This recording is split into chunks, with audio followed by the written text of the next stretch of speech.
call to order the May 28th meeting of the Travelers Rest Planning Commission. Thank you all for being here. As a review, many of us last summer did some very intensive training on Planning Commission and our role and that kind of thing. Our new members have done that. Philip did that a while back. Didn't change a whole lot. So just going to kind of give a brief. The Planning Commission makes recommendations to the City Council on zoning and annexation issues, reviews and approves all new subdivision, and is involved in the comprehensive planning to improve the health and welfare of the public. We have 7 members, and we're all here but one tonight. So thank you all for being here. And just as a reminder, in our training and our role is when we address any issues, our role are to make recommendations based on facts, based on our comprehensive plan, the ordinances that we have in place, and should not make our decisions based on emotion. So that's just something that we all kind of need to be reminded about every now and then. So at this time, we will have a roll call starting on my right here. You start first. Just your name. Alan Thomas. Andrew Walker. Rebecca Cooper. Diane Maxwell. Philip Smith. Richard Drew. Thank you. And at this time, I'll accept a motion to approve the minutes from our March 26th meeting. Motion. Second.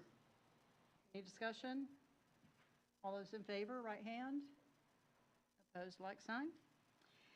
This is our public hearing presentation. Is there anyone signed up? No, yes, there are. Hold on a second.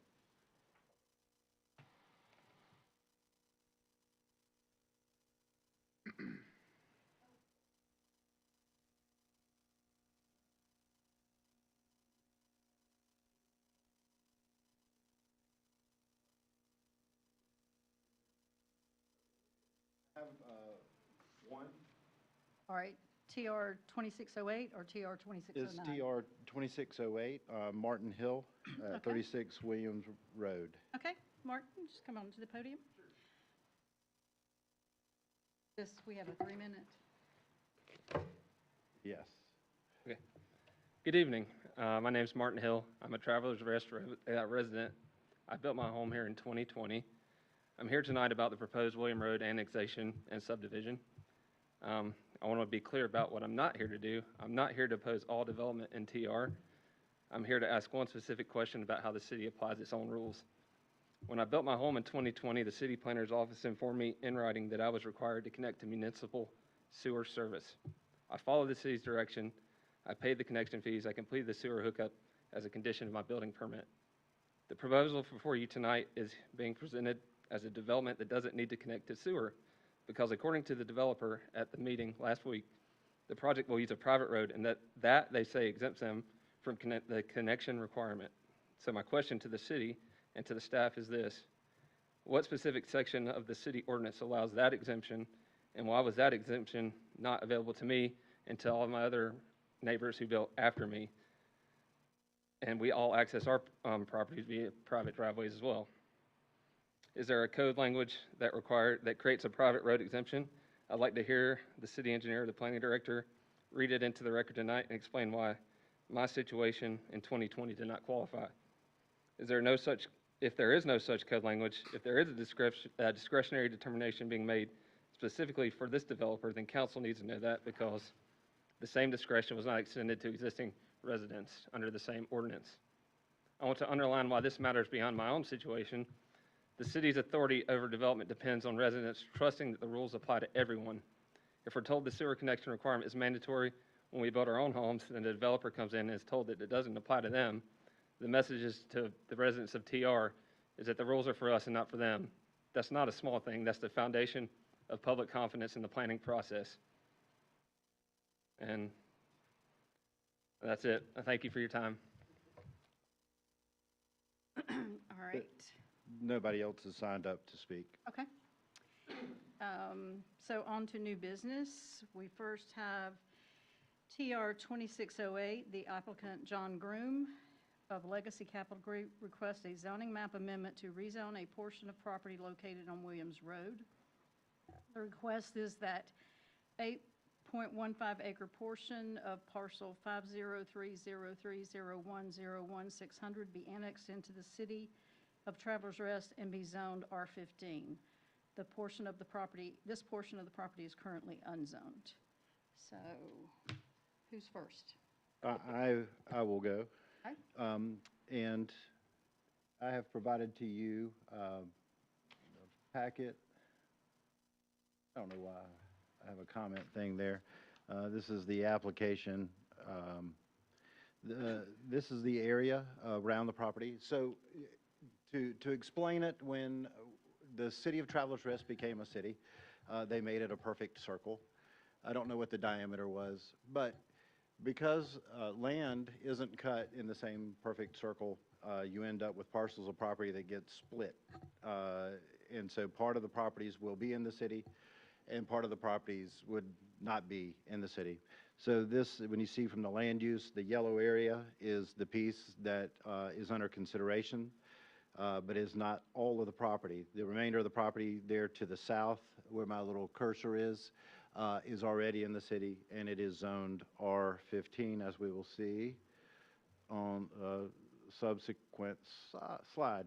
What you have to the south, try to pull that up a little bit, sorry.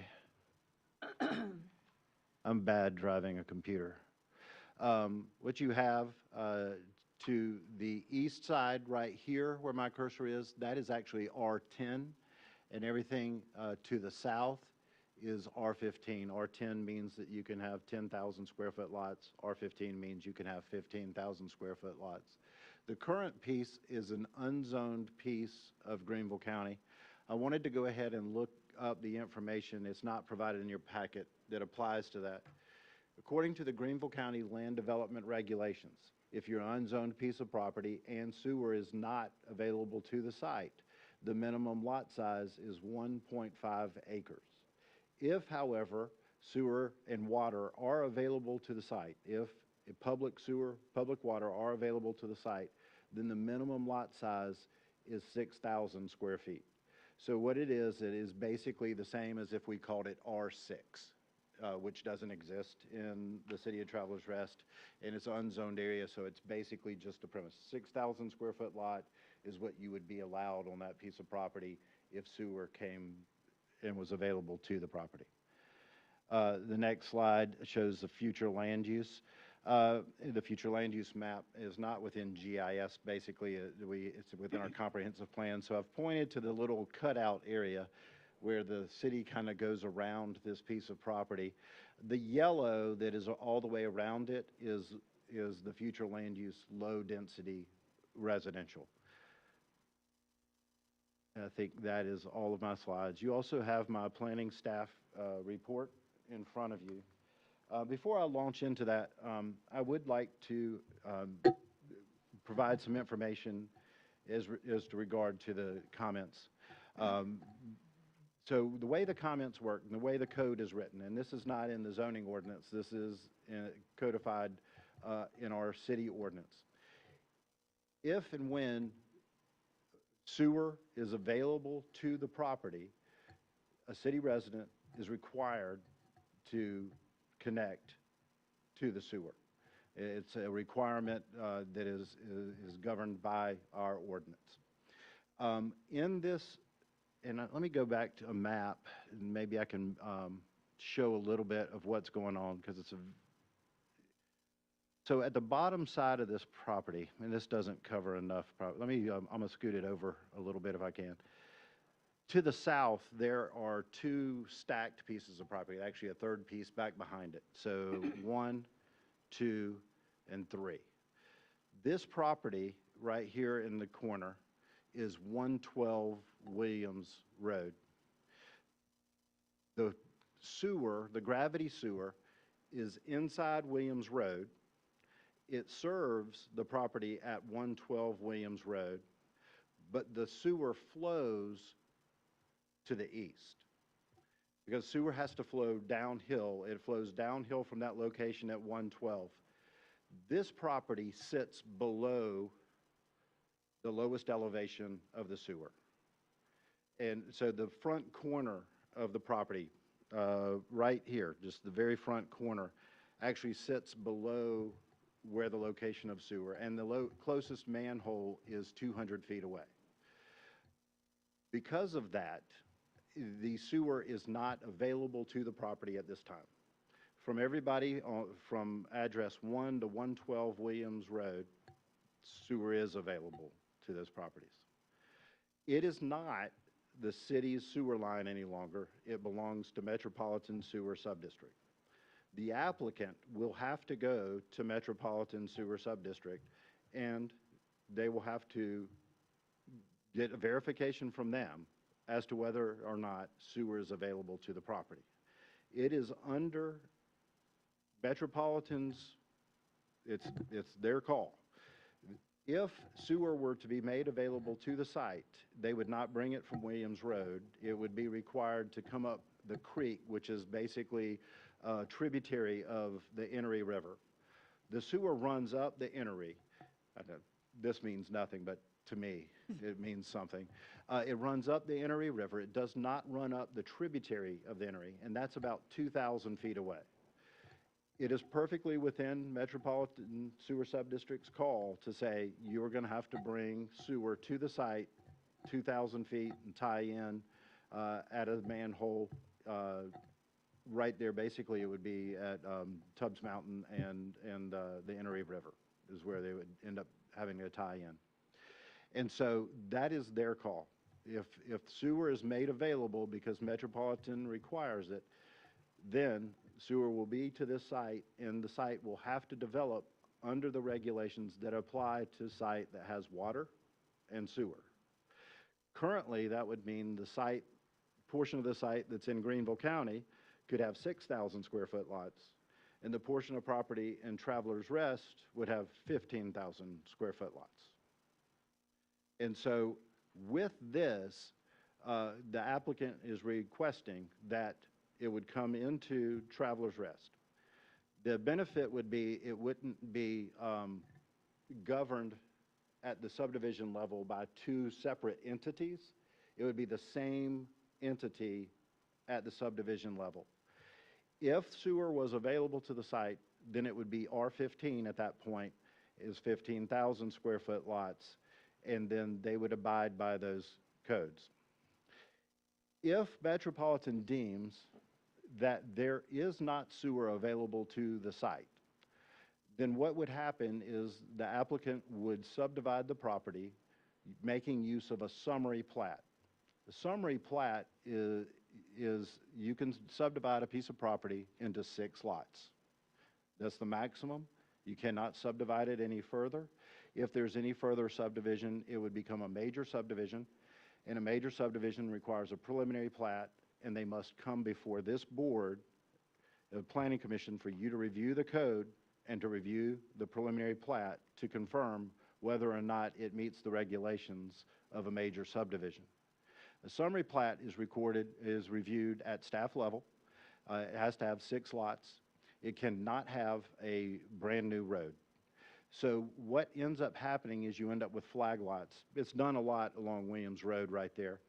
And you don't necessarily access each of the properties through the flags because SCDOT doesn't like that. And what you provide instead is one private drive that provides access to all the properties, although all the properties would have a flag access technically to Williams Road, if that makes sense. Who would be responsible for that flag access, or for that single road? That private drive would be the responsibility of each of the 6 lots. They would be responsible for the road, maintenance of the road. The city would not be. It would not be a public road. We would not be required to take care of the road or anything like that. The plan, as I understand it from the developer, is to go after 6 lots in a summary plat. If, however, my understanding is sewer had to be brought to the site, basically it'd be 2,000 feet of sewer, even if you got it done for $500 a linear foot, that would be $1 million right there, which would have to be split across the price of each of the 6 lots. Then they would probably consider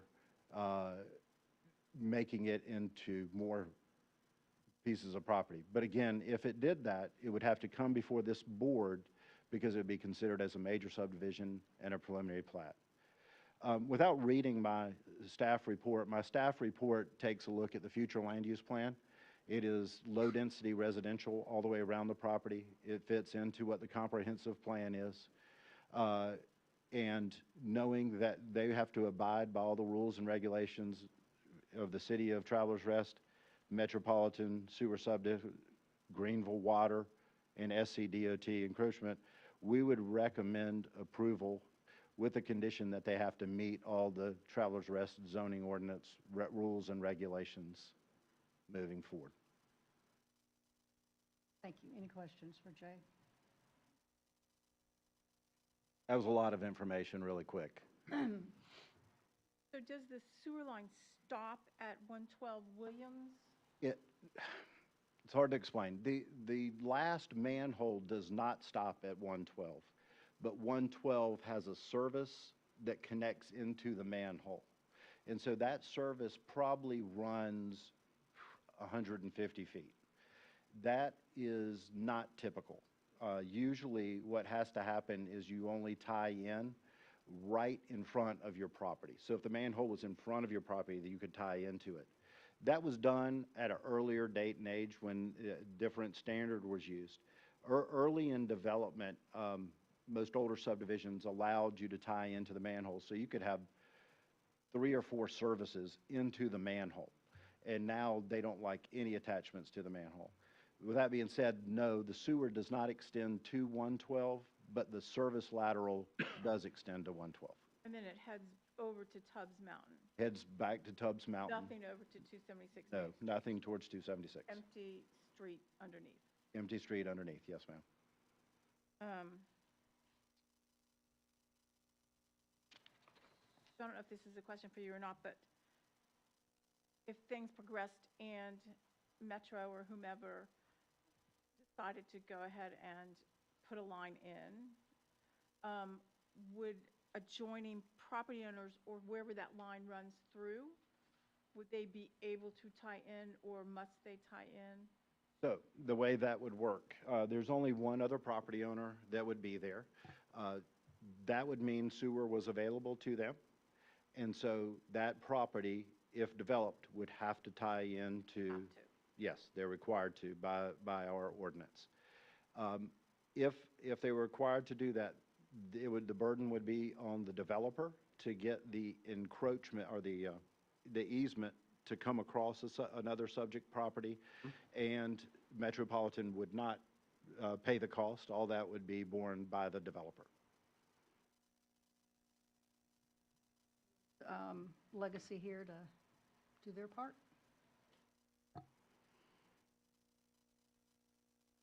I'm Jeremy Ritchie. I'm 718 Lowndes Hill Road, Greenville, South Carolina. And I would reiterate, basically Jay kind of hit everything on the head. The intent of this development or this annexation is to truly clean up this split, unzoned or annexed, non-annexed property. As Jay alluded to, technically the zoning is going to be more restrictive upon annexation, and it just seems clean to keep the entire single parcel zoned as the same zoning of R15. So that's the intent of what we're doing with this. And again, the expectation is to have a very low-density development using a singular drive that's basically existing at the site already, private drive, and any of the homes, they're not going to front off Williams. They're all going to be fronting internally into the development. So there will be no access other than the existing drive that is in place at the project site as is.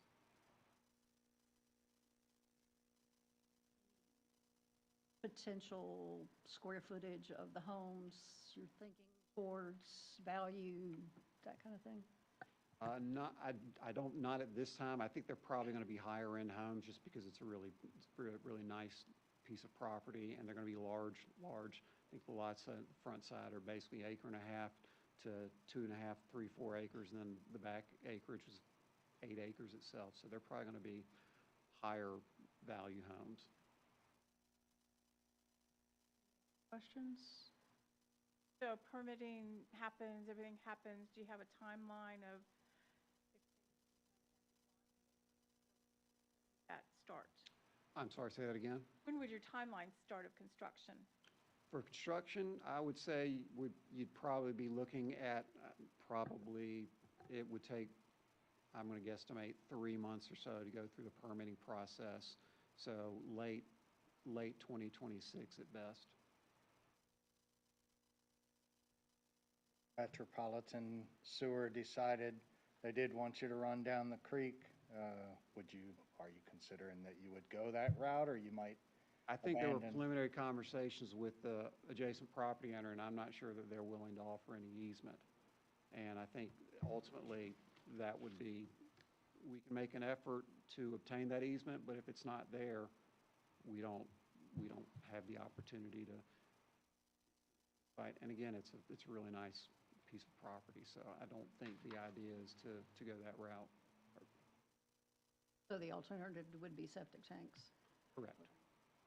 There are some on Williams Road still. Everything, after you pass 112, so the other side of is 300. 300 on is all septic.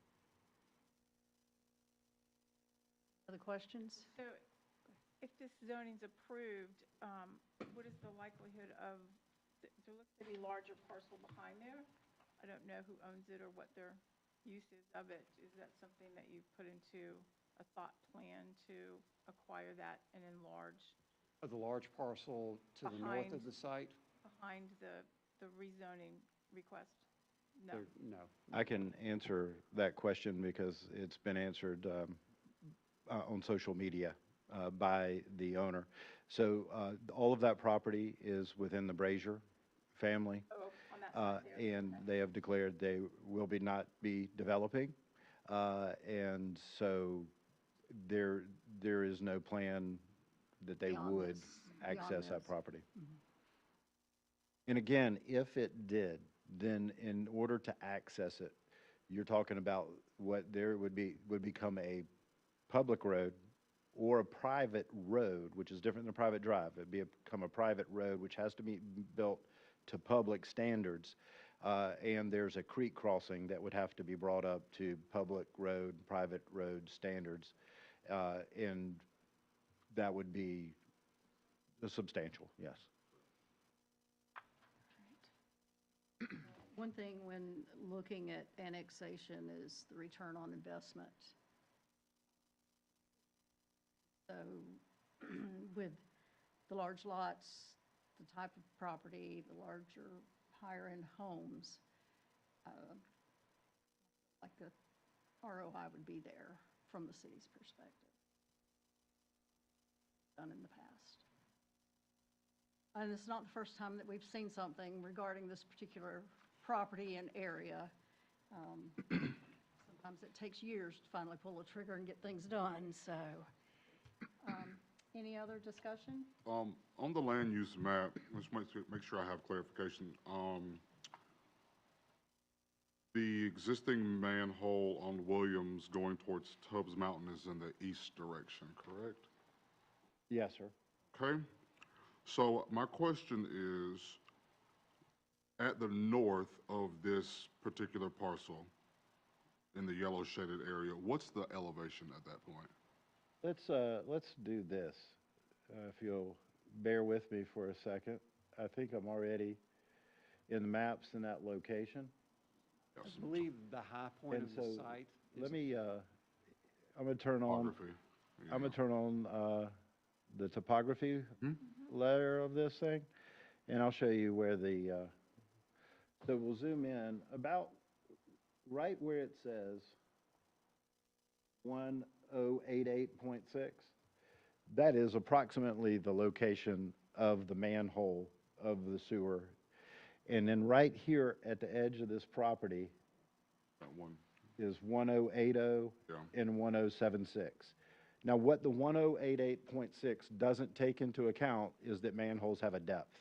Right. Yeah, Yeah. and in this case, I would think it being at the end of the line in the grade about to go away from you, the maximum depth there is probably 5 feet. Right. It might be less than that. We used to go about 3 feet. And at the top of the parcel, North side, the north side, yes. so it goes down, and you can see where the creek There's the crosses. creek, yeah. Yeah, so at And the it keeps creek, there's going. a spot elevation there of 988 at one point, but 984, 994 spot. yeah. Then when it goes back But up, it starts raising back you up. get up to 1060. Mm-hmm. So you don't get as high as, and that's off the property there. Right. That's to the north of the property, so 1060, so you don't get as high up. So the sewer line, just so, if you zoom in right over here along the entry, you can see the manholes because they stick up above the floodplain. You can see them pretty clearly going up the creek until they get into the wood lines. That is the one that would have to be, and so the access to it, the best access would be come up this other creek here and come over to the property. I'll zoom out a little bit.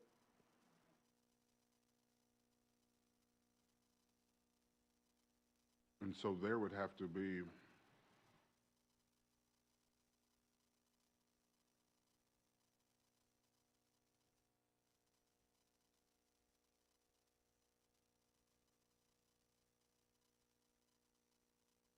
okay, so, really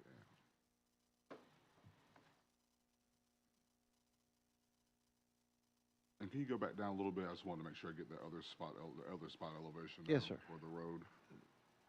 There you go. If you can see it, you're doing better than me. Yeah, I got it. My,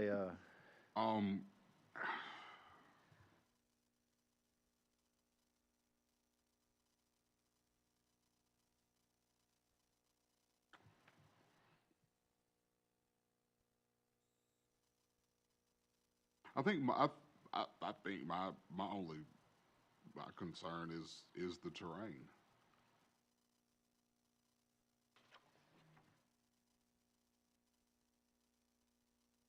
Because ostensibly, this lot is sloping toward the north from Yes, sir. Williams Road. That is correct. So, any development that goes from the north down to the south of the access, you're gonna have to have a positive slope for that sewer. Yeah. Which means you're gonna have, at some point, you're gonna have exposed sewer line. yeah, And because it's completely, I mean, it's not unfeasible to have that much fill dirt brought in, but it's not feasible. no, it would not be feasible to fill No. the site with that much, No, you'd have exposed sewer line across the entirety of the. across the entire thing, and then the logistics of having this, you know, I don't know, that's a,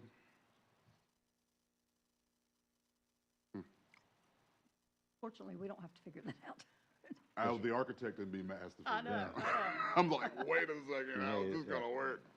No, but it is a concern. I mean, just logistically. Yeah. Well,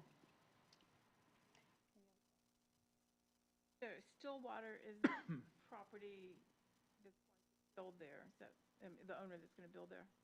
Are there other, Well, no, Oh. not Stillwater. The entity is listed as the applicant, John Groom, Legacy Legacy, yeah. Capital. legacy? yeah, like, Yeah. Okay. That property was acquired, and I don't think it's been updated inside the GIS yet. Yeah, it has not been updated.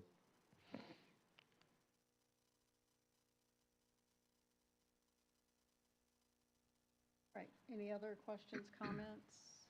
Thank you, Mr. Ritchie. My question for clarification.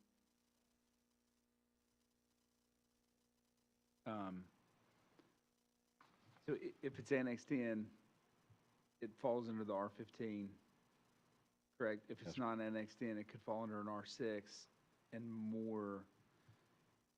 They would be able to, without the annexation, ultimately, the site could be developed without annexing into the city. And if the sewer was there, then it could be, and it could be made at a higher density than the piece that is actually in the city. So by coming into the city, there's actually a sacrifice of potential density, which I don't want to speak for Metropolitan, but to me, when I look at it, sewer is not available to the site. The only possible way to get that sewer back to that manhole would be to put in a lift station. And I know that Metro and REWA are not going to accept a lift station for one sole development. They will not do that. And they have just, the lift station in the upper right-hand corner, the REWA property is a little square right there in the top right-hand corner. That's the old lift station they just took offline to bring it down to the lift station that's on 25. So they're always trying to reduce the number of lift stations, not increase the number of lift stations. If Metropolitan decided to require sewer, it would have to come up that creek. There's just no other routing to get sewer to that location. And I can't speak to them as to whether they would require it or not require it. It does not seem logical to install that sewer line unless you are servicing a much larger area. This is typically the way REWA and Metropolitan would look at these things, because the number of the line that comes in, that's customers for them.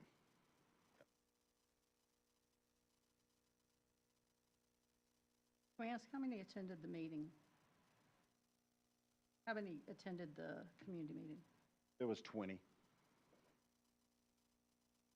I think it's worth noting here, too, that 3.3 acres of it is along the stream buffer, which can't be disturbed, so that gives you some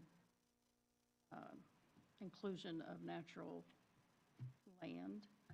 Greenville County has a 100-foot stream buffer from the top of Bank, and that does apply even in the city of Travelers Rest. I just want to make sure if Metropolitan does not offer sewer and it's still annexed in, does it have to fall underneath the R15, which is bigger lot sizes versus not? If we annex it in, it will be R15. Regardless of the sewer availability or not? That's our least dense residential classification. If we annex it in, it's less houses. And then if not, it could fall under the R6 and be. Yeah. I have one more question, and it may not apply right now, obviously, with zoning, but our wonderful rare bunched arrowhead, is there any discussion about it? Because when it goes through Greenville County, now, when I say a review from subdivision, Travelers Rest reviews subdivisions, Greenville County is always going to review stormwater. And when they go for a stormwater review anywhere in the Travelers Rest area, they're going to make them look at bunched arrowhead. It is 100% required every time. So If with, it's there, it'll be protected. with Fine. smaller lots, or with larger lots, and just doing 6 lots, much easier to protect bunched arrowhead habitats. The stormwater management becomes significantly easier. Less roofed area, less runoff. It's done under a different practice as well. With a 6-lot subdivision and very large lots, it's done with best management practices, BMPs. It's reviewed on a case-by-case scenario per each lot, and then the appropriate BMP is decided upon. It is put into place. It is added to the recorded plat for the lot when it goes in. So if they use a rain garden, or they use a sheet floater buffer, if they use any of those practices, they have to be shown on the plat and recorded. And then the owner of that property has to sign an agreement that they must take care and maintain any stormwater practices taken place on their lot, which works out a lot better, honestly, than a big hole in the ground, which large subdivisions have. So if that came to be, would the rezoning request now be affected in any way?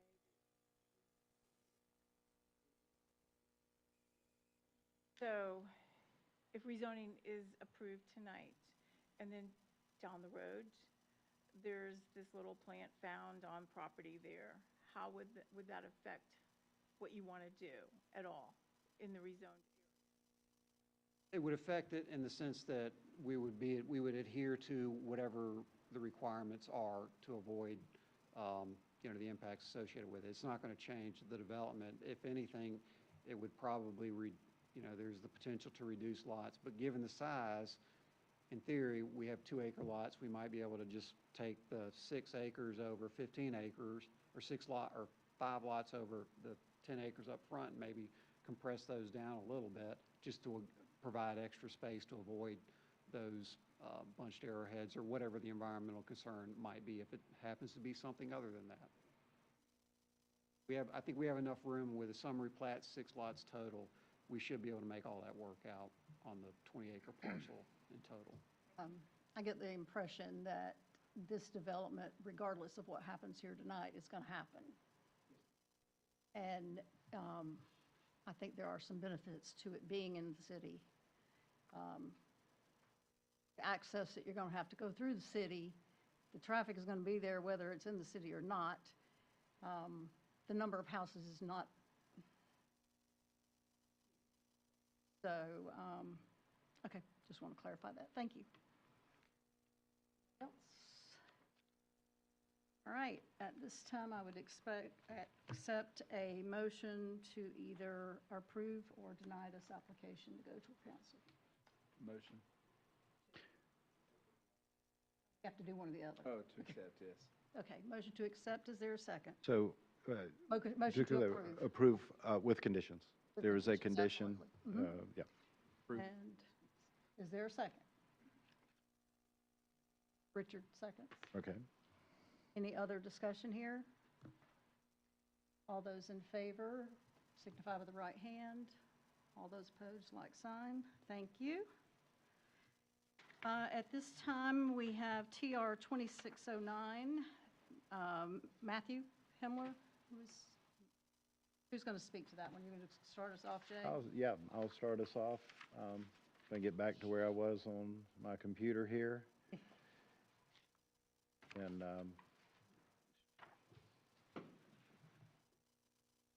this one right here. So this request is at 501 North Main Street. I may have mislisted that it was a business before. Rebecca corrected me that it was a rental house. It's just north of Edward Jones on Main Street. It backs up, these properties back up to Travelers Rest High School, and they are immediately adjacent to the north to the refuge, which is under construction at this time. 2 lots is what they plan to do. Right now, it's one singular lot. They're looking to put 2 lots on there. So they're looking for a R10 request. It's currently C2. So currently a commercial property, and they are requesting residential, and R10 means 10,000 minimum square foot lots. If I remember right, each of these lots is like 12,000 and change. It's not like the previous one where it was right at the threshold. This one has plenty of room to divide down the middle. Basically, this is the future land use map that was provided by the applicant. This is the Greenville County future land use map. And so it is not the applicable one. It says rural corridor, which does allow for,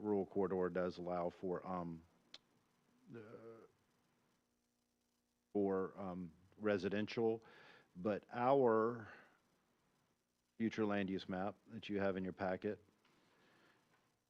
you can barely see where it's pointing. I apologize for that. In a future life, we're going to have a larger future land use map. But right below it is blue, which is institutional. That is where Travelers Rest High School, and it is well within the yellow. Just like the previous case, yellow is low-density residential. So the future land use of this property is actually low-density residential. Quite honestly, my report goes through and basically says the future land use map says low-density residential. The request is for low-density residential. And so the staff makes a recommendation for approval with conditions, same conditions we hold on all of them, is that whatever happens on the site has to abide by all the remainder of the Travelers Rest zoning ordinance. That's my report. If someone from Palladium. Do.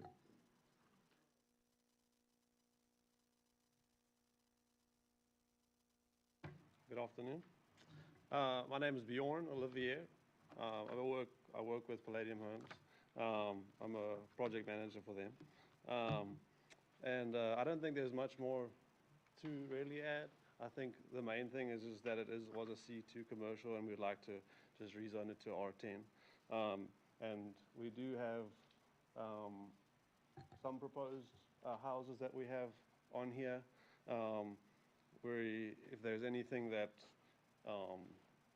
needs to maybe if there's things that you guys would like that are different, or we're certainly open to anything that would be. I like the shared drive Yes.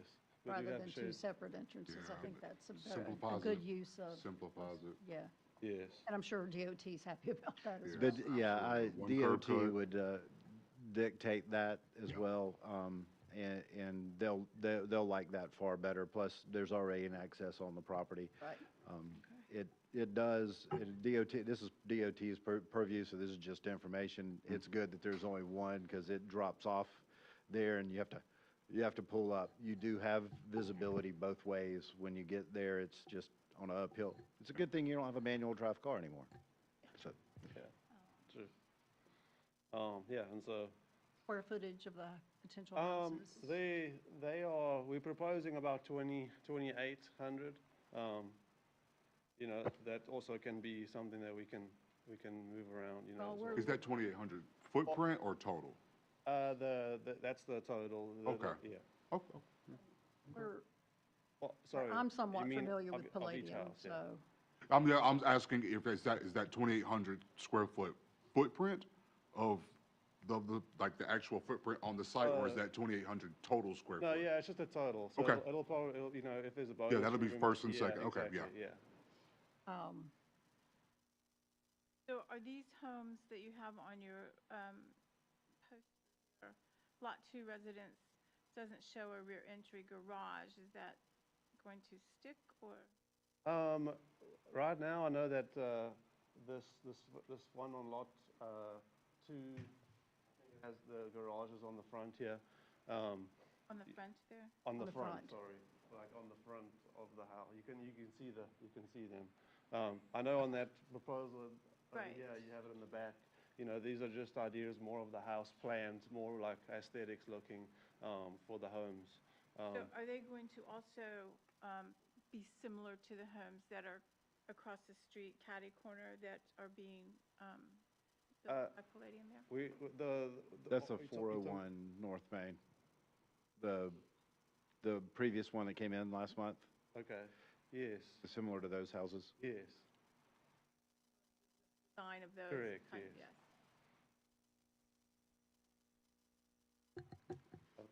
I think we just asked to be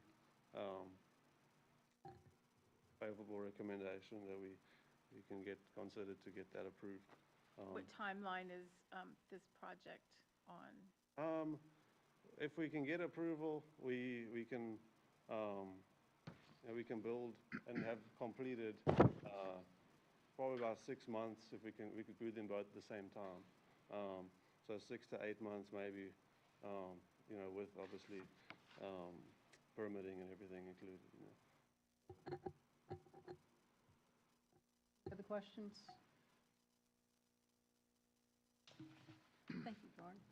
So 309, 401, and 403 are still zoned as C2? That's correct. That's a dentist office, a CPA, and Edward That's Jones. right. Yeah. That's right, that's what we was talking about. Okay. Yeah, it would have no impact on those. And then all the lots beside them are, That's- that are being currently developed, are they all R10? No, they're flexible review district. Okay. And there's 5 under construction? I think we're at about 5 now. Yeah. Yeah. All right, any other questions? If not, I would accept a motion to move this to council for approval or denial, one or the other. Conditions? I so move with conditions. All right, we have a motion to approve with conditions. There's a second? Second? Thank you. In, any other discussion? All those, yep, go. I'll just say, it's nice for that little piece to be infilled. Yes, It's like just the little insert of a missing piece. it's been sitting Help. empty for For- a number of years. Yeah, A number of it's just years. nice to see the continuation of that particular street facade, so. All those in favor with the right hand, please. All those opposed, like sign. Thank you. That concludes our business for the Travelers Planning Commission. I'd entertain a motion to adjourn. Motion. Second? Second. All in favor? Thank y'all very much. Thank you.